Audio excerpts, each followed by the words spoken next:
सहज ही अपनी ओर हम चले वतन की ओर।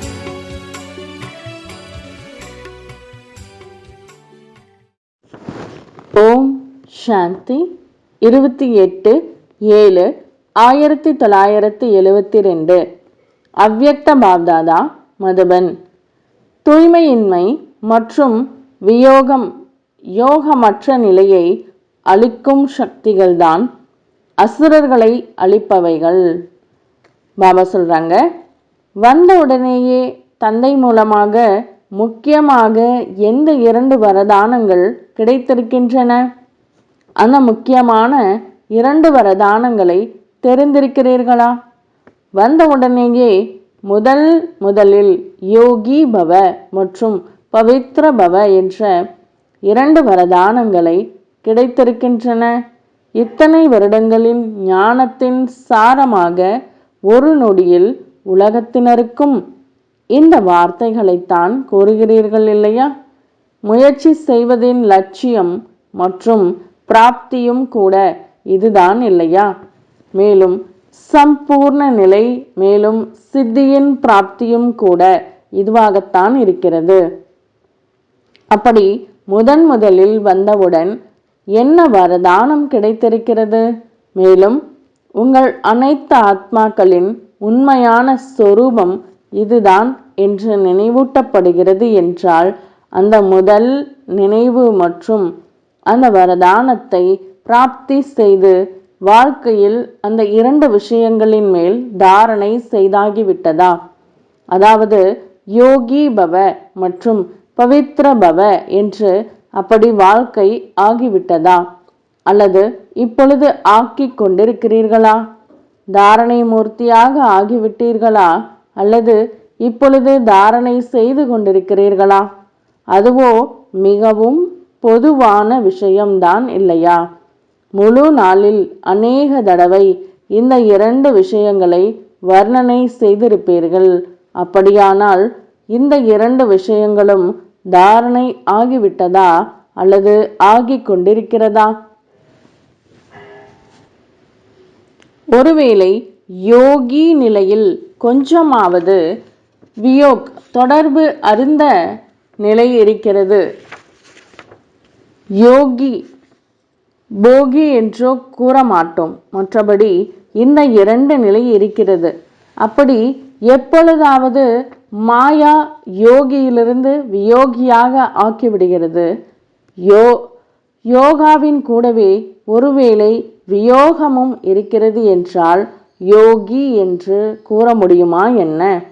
நீங்கள் கூட ஒருவேளை தூய்மையில் கொஞ்சமாவது தூய்மையின்மை இருக்கிறது என்றால் அதை என்னவென்று கூறலாம் என்று மற்றவர்களுக்கு கூறுகிறீர்கள் இல்லையா?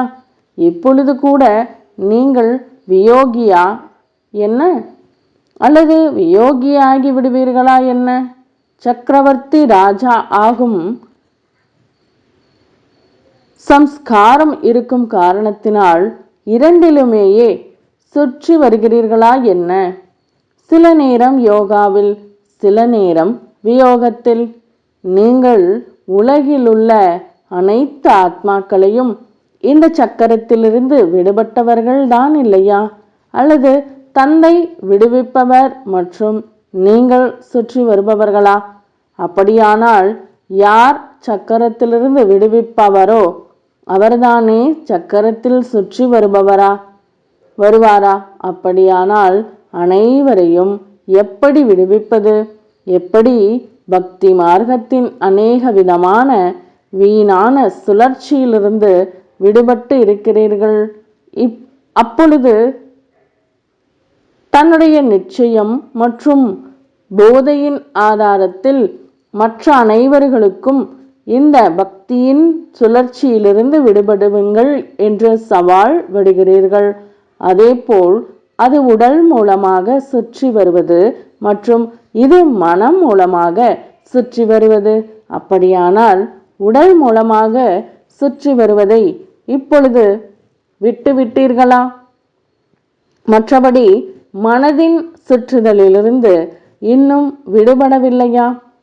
சில நேரம் வியோகம் மற்றும் சில நேரம் யோகம் என்ற இந்த சக்கரத்தை மனம் மூலமாகத்தான் சுற்றி வருகிறீர்கள்.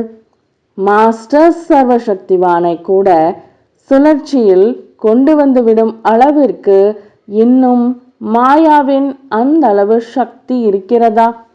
இது இப்பொழுது வரை மாயாவை இவ்வளவு சக்திசாலியானதாக பார்த்து மாயாவை மயக்கம் அடைய செய்வது மற்றும் மாயாவை தோல்வி அடைய செய்வது தெரியாதா? இப்பொழுது வரை நம்மேல் தாக்குதல் செய்து கொண்டிருக்கிறது என்று அதை பார்த்து கொண்டே இருக்கிறீர்களா?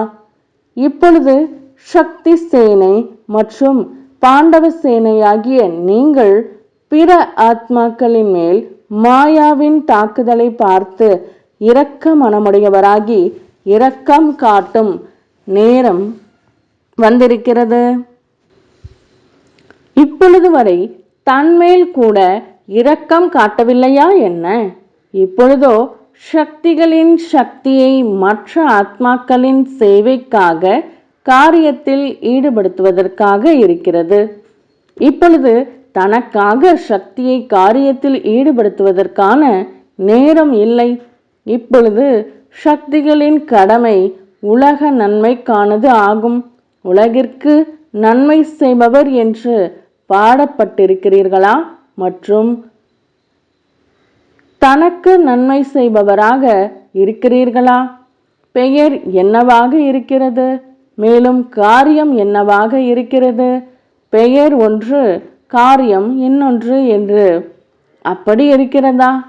எப்படி லௌகீக ரூபத்தில் கூட எப்பொழுது அலட்சியம் நிறைந்த சிறுவர்கள் இருக்கிறார்கள் என்றால், பொறுப்பு இருப்பதில்லை என்றால், நேரம், சக்தி மற்றும் செல்வத்தை தனக்காகத்தான் ஈடுபடுத்துவார். ஆனால் எப்பொழுது எல்லைக்குட்பட்ட படைப்பவராக ஆகிவிடுகிறார் என்றால், என்னென்ன சக்திகள் மற்றும் நேரம் இருக்கிறதோ அவற்றை படைப்பின் பொருட்டு ஈடுபடுத்தி விடுகிறார்கள். அப்படியானால் இப்பொழுது நீங்கள் யாராக இருக்கிறீர்கள்? இப்பொழுது மாஸ்டர் படைப்பவர் ஜெகத் மாதாவாக ஆகவில்லையா? உலகத்திற்கு நன்மை செய்பவராக ஆகவில்லையா? உலகிற்கு ஆதாரமானவராக ஆகவில்லையா? எப்படி ஒரு வினாடியின் பார்வை மூலமாக அசுரனை சம்ஹாரம் செய்பவர்கள் என்று சக்திகளின் மகிமை இருக்கிறது என்றால், தன்னிடமிருந்து அசுர சம்ஸ்காரம் மற்றும் தூய்மையின்மையை ஒரு நொடியில் சம்ஹாரம் செய்யவில்லையா? அல்லது மற்றவர்களுக்காக சம்ஹாரிணியாக இருக்கிறீர்கள், தனக்காக இல்லை என்று அப்படியா? இப்பொழுதோ மாயா ஒருவேளை எதிர்க்கிறது என்றாலும் அதனுடைய நிலைமை என்ன ஆக வேண்டும்? எப்படி தொட்டால் சுருங்கி மரத்தை பார்த்திருக்கிறீர்கள் இல்லையா? ஒருவேளை யாராவது கொஞ்சம் தொட்டால் கூட சக்தி இல்லாததாக ஆகிவிடும். அதற்கு நேரம் எடுப்பதில்லை. அப்படி உங்களுடைய ஒரு நொடியின் சுத்தமான எண்ணத்தின் சக்தி மூலமாக மாயா தொட்டால் சுருங்கி போல மயக்கமடைந்து விட வேண்டும். அந்த மாதிரியான நிலை வரவில்லையா?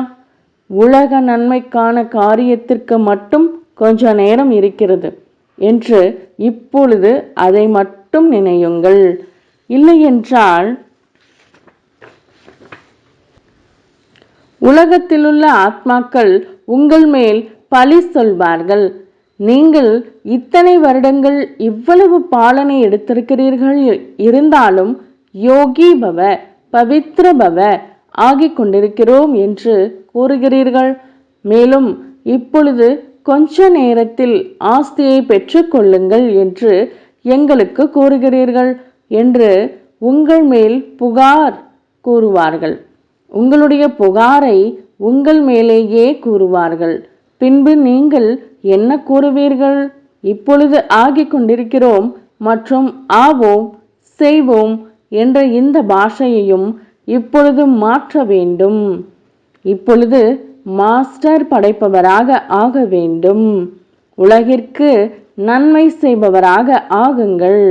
இப்பொழுது தன்னுடைய முயற்சி செய்வது, நேரம் கொடுப்பது என்ற காலம் கடந்துவிட்டது.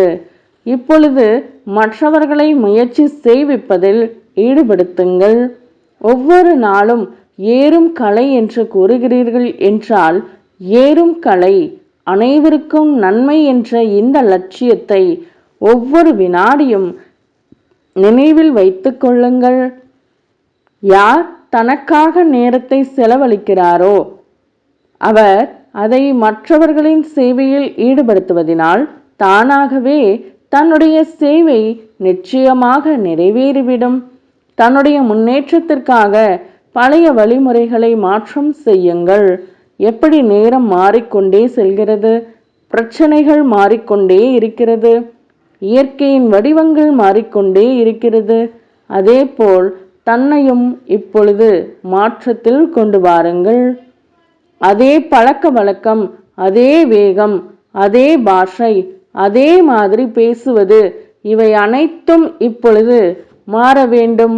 நீங்கள் உங்களையே மாற்றவில்லை என்றால் உலகை எப்படி மாற்றுவீர்கள்? எப்படி தமோகுணம் மிக அதிக அளவில் சென்று கொண்டிருக்கிறது? இந்த அனுபவம் ஏற்படுகிறது தான் இல்லையா? அப்படியானால் பின்பு நீங்கள் அத்தீந்திரிய சுகத்தில் இருங்கள். அவர்கள் வீழ்ச்சியை நோக்கி சென்று கொண்டிருக்கிறார்கள், நீங்கள் ஏற்றத்தை நோக்கி சென்று கொண்டிருக்கிறீர்கள். அவர்களுக்கு இறங்கும் கலை, உங்களுடையது ஏறும் கலை. இப்பொழுது சுகத்தை அத்தீந்திரிய சுகத்தில் கொண்டு வர வேண்டும்.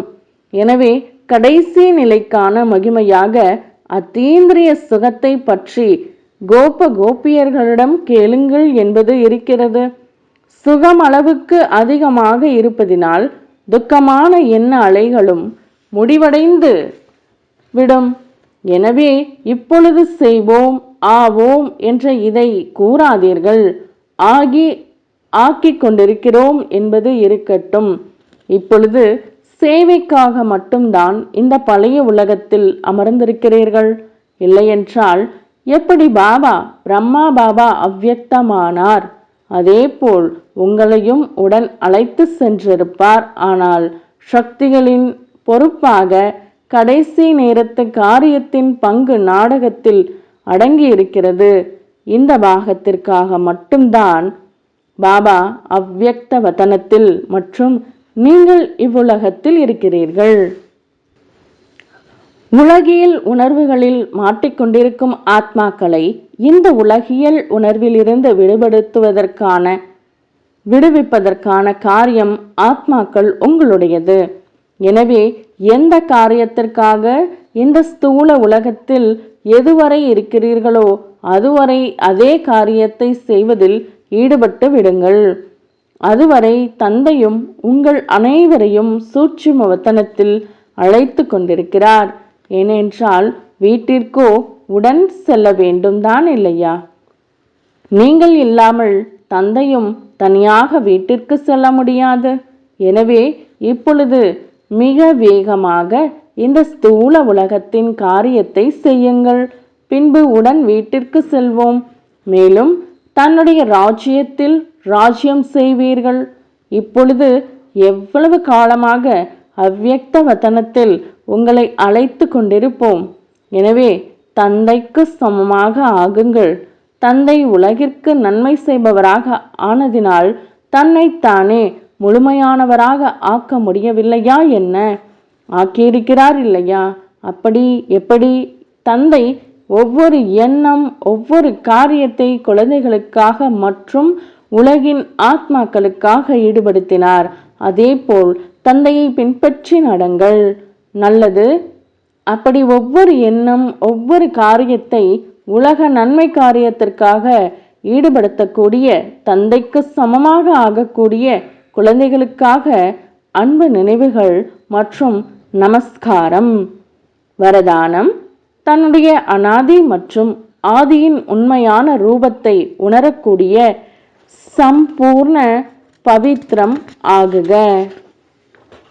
விளக்கம். ஆத்மாவின் அனாதி மற்றும் ஆதி இரண்டு காலத்தின் ஒரிஜினல் சொரூபம் தூய்மை ஆகும். தூய்மையின்மை போலியானது, சூத்திரர்களினால் கொடுக்கப்பட்டது. சூத்திரர்களின் பொருளை பிராமணர்கள் உபயோகிக்க முடியாது. எனவே அனாதி உண்மையான ரூபத்தில் நான் பவித்ர ஆத்மா ஆவேன் என்ற இந்த எண்ணத்தை மட்டும் வையுங்கள். யாரை பார்த்தாலும் அவருடைய உண்மையான ரூபத்தை பாருங்கள், உண்மையை உணருங்கள். பின்பு சம்பூர்ண தூய்மையாகி முதல் வகுப்பு மற்றும் ஏர் கண்டிஷன் டிக்கெட்டிற்காக அதிகாரி ஆகிவிடுவார்கள். ஸ்லோகன். பரமாத்மா ஆசீர்வாதங்களினால் தன்னுடைய பையை நிரப்பி விட்டீர்கள் என்றால் மாயா அருகில் வர முடியாது. ஓம் சாந்தி. तुम बच्चों को तो सर्विस करनी है, जो बाबा कहते हैं सबको ये बताओ कि देखो तुम्हारा एम एंड ऑब्जेक्ट ये है, एक गीता है बगैर, ये राजयोग है ना बच्चे। कैसे है राजयोग? बिल्कुल सहज है कि बाप को याद करो तो ये वैसा मिलेगा तुमको। ओम शांति।